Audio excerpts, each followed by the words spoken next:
Seorang perawat melangkah tergesa mendekat pada Surya. "Permisi, Pak.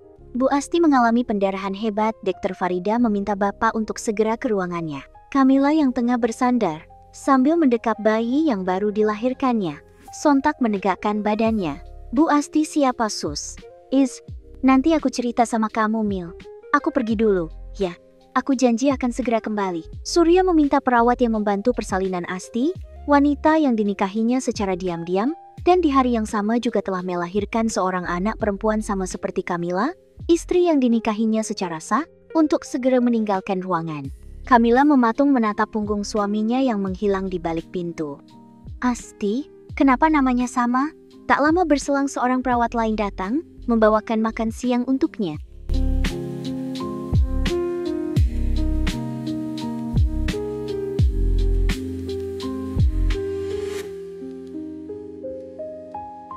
"Sus, boleh saya tanya sesuatu?" tanya Kamila. "Tentu saja boleh, Bu," jawab sang perawat, ramah.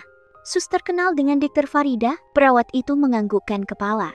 "Tentu saja kenal, beliau salah satu dokter kandungan senior di sini." "Apa benar Dr. Farida sedang menangani pasien bernama Asti?" tanya Kamila lagi, ingin memastikan sesuatu yang tiba-tiba saja muncul di benaknya.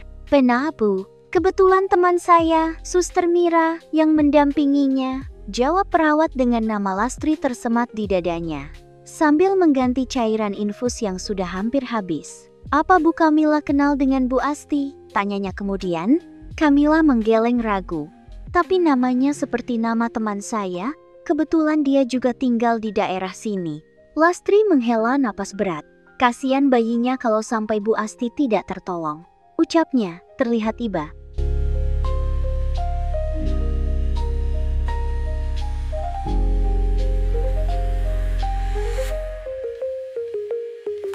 "Memangnya apa yang terjadi dengan Bu Asti, Sus?" tanya Kamila, penasaran. Beliau mengalami postpartum dan kondisinya saat ini sedang kritis di ruang ICU. "Apa itu, Sus?" "Pendarahan hebat pasca melahirkan, Bu," jelas Lastri, menjawab ketidaktahuan Kamila. Untuk beberapa saat Kamila terdiam. Entah kenapa, ia merasa seperti ada dorongan kuat untuk memastikan wanita yang memiliki kemiripan nama dengan sahabatnya, yang sudah cukup lama tidak ditemuinya.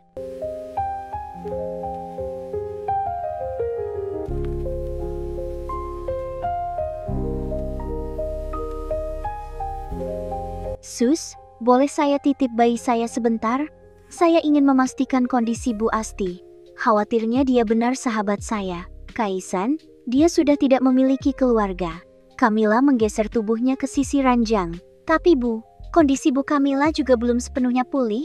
"Tidak apa-apa, Sus. Kalau boleh, minta tolong pinjam kursi rodanya." Kamila tampak memaksakan diri turun dari pembaringannya. "Baik, Bu. Tunggu sebentar." Dengan cekatan, Lastri mengambil kursi roda yang tersimpan di sudut ruangan.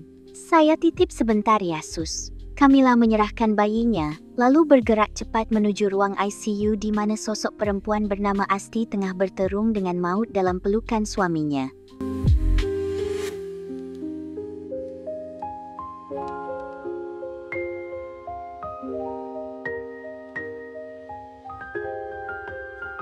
Dada Kamila bergemuruh, mengingat luka 25 tahun lalu yang mati-matian ia kubur, terpaksa digalinya kembali. Sementara Cinta masih berdiri mematung mendengar semua penuturan wanita yang selama ini dipanggilnya Mama dengan berurai air mata. Dunia seperti runtuh tepat di atas kepalanya. Ia tidak pernah menyangka jika lelucon yang dulu sering didengarnya kini menjadi kenyataan. Sosok wanita bernama Kamila yang berdiri di hadapannya dengan amarah menyala di kedua matanya.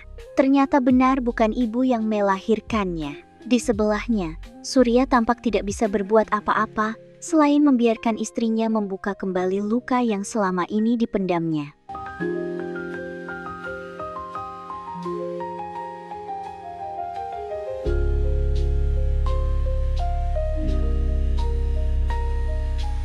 "25 tahun aku membesarkanmu. Apa yang aku berikan pada Dira, aku berikan juga padamu. Aku sudah berupaya keras untuk tidak membencimu. Tapi, setiap kali aku melihat wajahmu, aku seperti melihat Asti dalam dirimu. Camilla menoleh sekilas pada Cinta yang masih berdiri di hadapannya.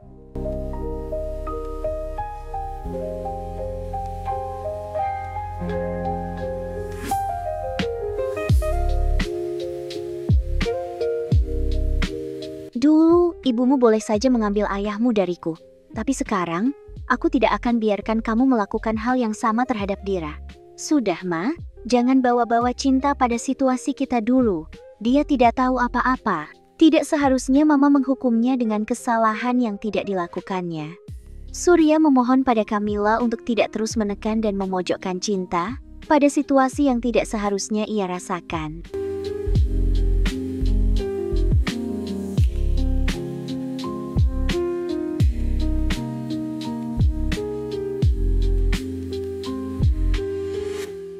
Justru itu, aku mau Cinta tahu semuanya, Pak. Aku mau dia sadar siapa dirinya. Camilla kian memperlihatkan kebenciannya.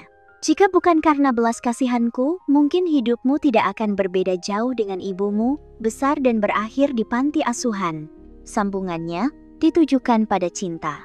Sudah cukup, Ma. Surya gemetar. Begitu juga dengan Cinta. Tangisnya kian deras mengalir.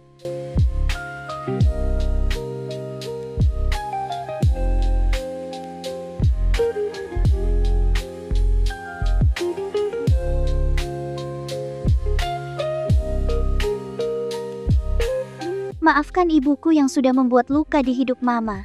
Cinta menundukkan wajahnya. Andai saja aku tahu dari awal, mungkin Mama tidak harus memendam luka selama ini. Ucapnya, terbata-bata. Apa yang terjadi di antara Papa dan Mama bukan salahmu, Ta. Almarhumah ibumu juga tidak sepenuhnya salah. Dalam hal ini, Papa yang paling bersalah. Papa yang tidak jujur pada Mama. Camilla tersenyum hambar. Setelah 25 tahun kepergiannya pun, kamu masih saja berusaha membelanya, Pa? Bukan seperti itu, Ma. Sudahlah, Pa. Aku tidak mau mendengar penjelasan apapun dari kamu. Aku tidak mau kamu menarikku kembali pada pusaran luka lama yang sudah membuat trauma seumur hidupku. Sergah Camilla, gegas meninggalkan kamar Cinta. Tergesa, Surya menyusulnya, membiarkan Cinta sendirian dalam dekapan luka yang tak seharusnya menjadi miliknya.